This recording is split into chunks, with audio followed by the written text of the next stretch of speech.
Hai adik-adik, kembali lagi dengan Kak Rina di online class 101. Kali ini kita akan belajar kelas 4 tema 6, subtema 2, hebatnya cita-citaku. Di pembelajaran 3 kita akan belajar bahasa Indonesia, IPS, dan PPKN di halaman 84 sampai dengan 92. Nah, adik-adik untuk melihat video lain bisa klik di kanan atas videonya. Nanti akan ada rekomendasi playlist dan juga pembelajaran lain, tapi sesuai dengan judul untuk kelas dan temanya ya. Kalau mau lihat yang lebih lengkap bisa klik di kolom deskripsi, nanti ada daftarnya. Misalnya adik-adik mau lihat semua tema kelas 4, berarti pilih yang ini. Klik linknya atau klik biru-birunya, nanti kita akan masuk ke daftar playlist di kelas 4. Nah, seperti ini ya. Misalnya adik-adik mau lihat kelas 4 tema 5, berarti pilih lihat playlist lengkap. Nah, di sini ada daftarnya, adik-adik tinggal cari mau lihat subtema berapa, pembelajaran berapa, atau bisa lihat dari halaman berapa, ya. Nah, kita mulai di pembelajaran 3 ini, perhatikan gambar di atas dengan seksama. Nah, adik-adik tahu nggak siapa ya gambar ini? Ini adalah Patih Gajah Mada ya adik-adik ya. Dia dari Kerajaan Majapahit. Nah, coba kita lihat adik-adik diskusikan dengan teman-teman beberapa pertanyaan ini. Apakah cita-cita Patih Gajah Mada terlalu tinggi saat itu? Nah, cita-cita dari Patih Gajah Mada adalah menyatukan wilayah Nusantara di bawah Majapahit. Ya, tentunya tidak tinggi ya, tapi karena memang sudah terwujudkan. Tahukah kamu usaha apa saja yang dilakukan untuk mencapai cita-cita tersebut? Yaitu dengan mengikrarkan Sumpah Palapa.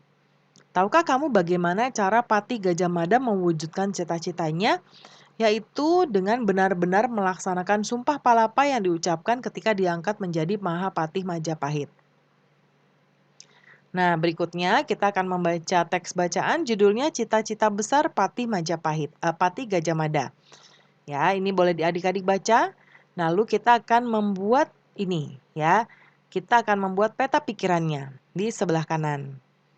Nah, yang pertama asal-usul, Gajah Mada berasal dari kalangan rakyat biasa, bukan dari kalangan keluarga kaya ataupun bangsawan.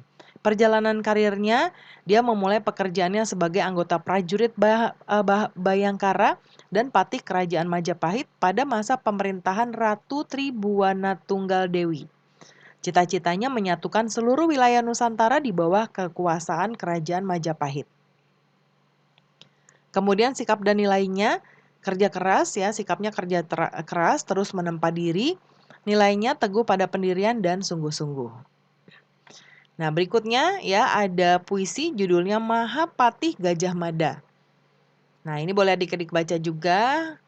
Ya, kemudian berikutnya bersama dengan teman sebangku lakukan kegiatan berikut. Nah, ya. Nah, ini nanti menceritakan tentang puisi ya, adik-adik ya. Nah, kemudian berikutnya kita lihat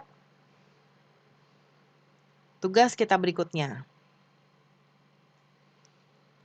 Nah, yang ini ya, di bagian ini kita akan melakukan kegiatan terdiri dari 3 orang, mencari informasi 2 orang teman yang suku asal atau daerah asalnya berbeda. Ya, lalu carilah gambar dan keterangan sebanyak-banyaknya mengenai suku asal teman tadi, misalnya dari pulau asal, bahasa daerah, pakaian adat, rumah adat, dan lain-lain. Ya, lalu nanti buat di tabel. Tabelnya Karina buatkan seperti ini, ya. Nanti boleh juga dengan bentuk seperti ini. Nah, yang pertama Edo dan Dayu. Ya, keterangannya pulau asal Edo dari Papua, ya. Kalau Dayu dari Bali, suku Edo dari suku Dani, kemudian kalau Dayu dari suku Bali, bahasanya Abun, ini Bali, ya pakaian adatnya Koteka dan Rok Rumbai. Kalau Dayu dari Bali, adatnya adalah kebaya Bali, rumah adatnya Honai, ya. Kalau punya Dayu adalah Gapura Candi Bentar. Nah, sebenarnya ini gambarnya kebalik ya adik-adik, ini Lina ya. Nggak apa-apa, tapi nanti boleh diganti dengan gambar Dayu. Kebiasaan adatnya ini ada mansorandak ya, tradisi injak piring. Lalu kebiasaan adat di Bali ada ngejot, yaitu saling memberi berupa makanan. Kesimpulannya adalah keragaman suku bangsa dan budaya yang ada semakin memperkuat persatuan dan kesatuan bangsa. Nah, berikutnya kita lihat ada tugas lainnya. Perhatikan di daerah sekitar tempat tinggalmu, amati beberapa sumber daya alam yang ada. Catatlah sumber daya tersebut di dalam tabel ini ya. Nah, Karina sudah buatkan, kita besarkan lagi.